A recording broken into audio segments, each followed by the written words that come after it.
안녕하세요. 역사통일방송 신통방통 우리역사입니다. 고구려는 370년대 들어와 서쪽의 전현이 심히 약화된 유리한 국면을 이용해 중무장한 철기 부대를 앞세운 대규모 군단을 파견하여 그야말로 파죽지세로 만리장성을 넘어 오늘의 베이징 남쪽 하북, 서북 지역과 산서성 동북 지역에까지 진출했습니다. 당시에는 그 지역을 유주라고 불렀는데 이것이 바로 고구려의 중국 유주 진출입니다. 유주 진출의 결과로 고구려는 그 시기 서쪽으로부터 오는 침략 전쟁의 근원을 제거할 수 있게 되었습니다. 뿐만 아니라 보다 중요하게는 고조선의 서쪽 경계였던 대령하 하류로부터 우물여산 줄기 개선 동쪽 지역까지 확보함으로써 기원전 108년 동족의 나라 고조선 멸망 이후 고구려가 수백 년 동안 국정과제로 진척시켜 오던 고조선 고통 회복의 위협을 마침내 달성하게 되었습니다. 이로부터 고구려는 이전부터 추진시켜 오던 동족의 나라들을 통합하기 위한 국가과제에 더 큰 힘을 기울이게 되었습니다. 이번 방송에서는 고구려가 광개토왕 집권 시기 강대해진 국력을 바탕으로 남방 진출에 나섬으로써 삼국통일의 길을 열어나간 사실에 대해 이야기해 보겠습니다. 391년 당시 18살의 고담덕은 고구려의 임금 자리에 오르게 됩니다. 그가 바로 광개토왕이었습니다. 광개토왕 즉위 직전 초여름 어느 날 고구려 조정에는 때아닌 급보가 날아들었습니다. 그것은 바로 백제가 국경 부근에 많은 군사를 집결시켜 놓고 당장이라도 쳐들어올 준비를 갖추었다고 하는 변방 장수의 보고였습니다. 게다가 바다 건너 외인들까지 끌어들여 신라를 위협한다는 것이었습니다. 이에 담덕의 아버지 고국양왕은 그 즉시 태자 담덕에게 출전 명령을 내렸습니다. 담덕은 직접 군사를 이끌고 출전해 백제에 큰 타격을 가하고 전투를 승리로 이끌었습니다. 이것이 바로 고구려가 삼국통일의 국가적 과제를 이룩하기 위한 대대적인 남방 진출의 신호탄이 되었습니다. 사실 광개토왕 즉위 당시 서쪽으로는 후연 세력이 급부상해 고구려를 위협하고 떴고 북서쪽으로는 거란이 고구려의 국경을 침범하며 노략질을 일삼았으며 동북쪽으로는 숙신과 동부여가 고구려에 맞서고 있는 형편이었습니다. 그런데 무엇보다 고구려의 가장 큰 위협 세력으로 등장한 것은 백제였습니다. 백제는 근초고왕 시기 국력신장의 심혈을 기울여 강국으로 부상했습니다. 이를 바탕으로 백제는 주변의 가야국들과 동맹관계를 맺었을 뿐만 아니라 일본 열도의 외 세력에게까지 영향력을 확대해 나갔습니다. 이로써 백제, 가야, 외의 연합체가 형성되기에 이르렀습니다. 더 나아가 백제는 신라와의 관계 개선에도 힘을 기울여 366년에서 368년 사이에 신라와도 우호적인 관계를 맺기까지 했습니다. 결국 백제는 369년 치암전투, 371년 남평양성을 공격해 자신의 군사력을 과시하며 고구려에 도전해왔습니다. 이 과정에 백제의 군사가 쏜 화살에 맞아 고구려의 원한이 전사하는 사태도 발생했습니다. 백제의 이런 도전에 고구려는 중국 유주에 진출해 있던 군대를 백제와의 전투에 투입해야 했습니다. 백제의 도전을 계기로 고구려는 남방 진출에 보다 더 힘을 기울여야겠다는 전략적 결단을 내렸던 것입니다. 이러한 결단에 힘입어 고구려는 375년에 수곡성을 탈환할 수 있었습니다.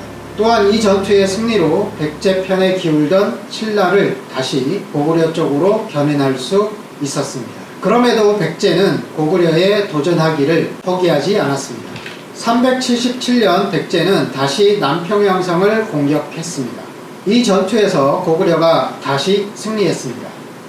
이로부터 광개토왕 즉위 때까지는 고구려와 백제 사이에 군사적 충돌은 없었습니다.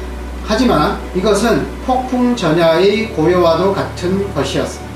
백제는 이 기간 가야와 외 세력과의 동맹을 더욱 강화해 고구려에 도전할 준비를 착착 진행하고 있었습니다. 광개토왕은 집권 후 백제를 거세게 몰아쳤습니다. 고구려는 광개토왕 집권 다음 해인 392년 7월과 10월 백제에 대한 공격전을 단행해 임진강 개선을 확고히 장악하고 한강 북쪽 지역을 거의 다 차지했습니다. 백제의 저항이 만만치 않은 상황에서 광개토왕은 394년 오늘의 황해남도 남부 해안 지역에 북남 칠성을 쌓아 이 지역의 방비를 강화했으며 392년에서 395년 사이에 백제의 여러 차례의 반격을 성과적으로 물리쳤습니다. 광개토왕은 백제가 항복하지 않고 저항을 계속하자 396년에 또다시 대규모적인 공세를 취했습니다. 광개토왕은 예성강 하구와 임진강 중류 일대에서 백제에 대한 전면적인 공격을 개시하도록 하는 한편 자신은 그동안 준비시켜 두었던 수군을 인솔해 한강을 거슬러 올라가 한강 하류 남쪽 기슭에서 상륙 작전을 펼쳤습니다. 그리고 오늘의 경기도 서해안 지대와 동북부 충청 남북도 방향에서 백제의 측면과 후방을 들이치는 전술을 구사했습니다. 이것은 백제가 예상치 못한 지역을 공격해 들어가 방어가 허술한 곳을 치는 기막힌 우회 전술이었습니다. 그리고 이참에 백제의 수도 한성을 직접 공격하여 백제가 더 이상 고구려에 도전해오지 못하도록 그 근원을 뿌리 뽑기 위한 작전이기도 했습니다. 고구려와의 접경 지대에만 집중적으로 방어전을 치고 있던 백제군은 고구려군이 불의의 후방으로 공격해 들어오자 미처 대열을 수습하지도 못한 채 물먹은 담벽처럼 무너지기 시작했습니다. 백제의 50여 개 성이 순식간에 고구려군의 수중에 장악되었습니다. 그래도 백제가 항복하지 않자 광개토왕은 자신이 직접 한강을 건너 백제의 수도에 대한 공격을 단행했습니다. 한성은 완전 포위에 들었고 함락은 시간 문제였습니다. 더 이상의 저항은 무의미하고 나라까지 보존하기 어렵다는 것을 느낀 백제 아신왕은 성문을 열고 나가 광개토왕 앞에 무릎을 꿇고 스스로 항복했습니다. 백제는 남녀노비 1,000명, 가는 배 1,000피를 바치고 58개의 성과 700촌을 고구려에 넘겨주기로 했습니다. 또 왕의 아우와 대신 10명을 볼모로 보내고 아신왕 자신이 이제부터 영원토록 고구려 왕의 신하가 되겠다고 맹세했습니다. 하지만 이후 백제 아신왕은 이 맹약을 헌신짝처럼 버리고 비밀리에 전쟁을 준비했습니다. 아신왕은 396년 태자 전지를 외국에 보내 동맹관계를 강화하고 많은 군사들을 동원하게 했습니다. 백제는 399년 말 가야와 외의 군사까지 동원해 당시 고구려의 보호하에 있던 신라의 여러 성들을 파괴하고 함락시켰습니다. 백제는 신라를 먼저 쳐 굴복시키고 그에 힘입어 고구려의 정면으로 맞서려는 술책이었습니다. 백제의 공격을 받은 신라의 나물왕은 고구려에 이 사실을 알리고 원조를 요청했습니다. 이에 광개토왕은 400년 보병과 기병으로 구성된 5만 명의 대군을 보내 백제, 가야, 외 연합군에 큰 타격을 주고 신라를 구원했습니다. 고구려의 신라 구원 작전은 대승리로 마무리되었습니다. 이 작전에서 고구려 군이 이르는 곳마다 백제, 가야, 외 군대들은 제대로 싸워보지도 못하고 도망가기에 급급했습니다. 그만큼 고구려군의 무기와 전투력이 백제 연합세력보다 비할 바 없이 우월했으며 광개토왕의 군사지휘 능력 또한 뛰어났다는 것을 알 수 있습니다. 위기에서 벗어난 신라 나물왕은 너무도 감사한 나머지 발레를 떼고 자신이 직접 고구려로 찾아와 광개토왕을 아련하고 사위와 함께 조공 예물을 바쳤습니다. 백제는 연속적인 패배에도 불구하고 그 후 신라의 서부 국경을 공격하고 일본 북주수의 외 세력을 앞세워 고구려의 남부 지역을 위협했습니다. 이에 광개토왕은 407년 보병과 기병 5만 명을 또다시 남쪽으로 출동시켰습니다. 고구려군은 백제군과의 조우전에서 수많은 유색 역량을 소멸하고 1만여 벌의 갑옷과 투구를 비롯하는 수많은 군수 기재를 노획했으며 여러 개의 성들을 함락시켰습니다.